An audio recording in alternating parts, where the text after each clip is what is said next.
Gospod Harald Karner, kako komentirate, da je vaš predlog, sicer v manjši modifikaciji, uspešno prestal današnjo skupščino? Glede na to, da je bil malo modificiran predlog sprejet, jaz moram reči, da smo lahko zadovoljni.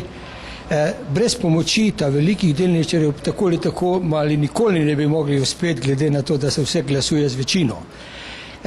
To, kar bi seveda še rad rekel, je, da je razlika med mojim predlogom in med njihovim predlogom predvsem v motivu.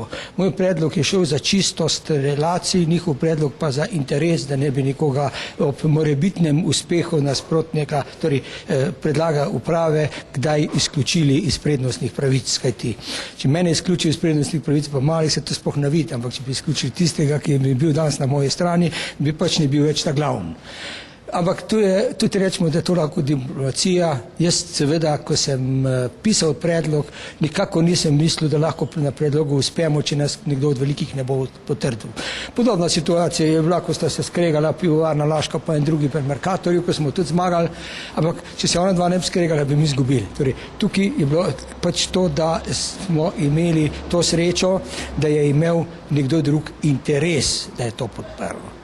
Jaz pa pravim, naše društvo pa v bistvu skrbi za to, da se ena higijena v delničarskih društvih naredi, in to zato sem tudi šel gor za oder, pa to povedal. Zadovoljen sem, da je ta sklep bil tako izglasovan, da so pa umaknili predlog nakupa lastnih delnic, je pač verjetno so ugotovili, da imajo do decembra še zadost možnosti to narediti in potem bo pa tak naslednjo leto junija nova skupščina.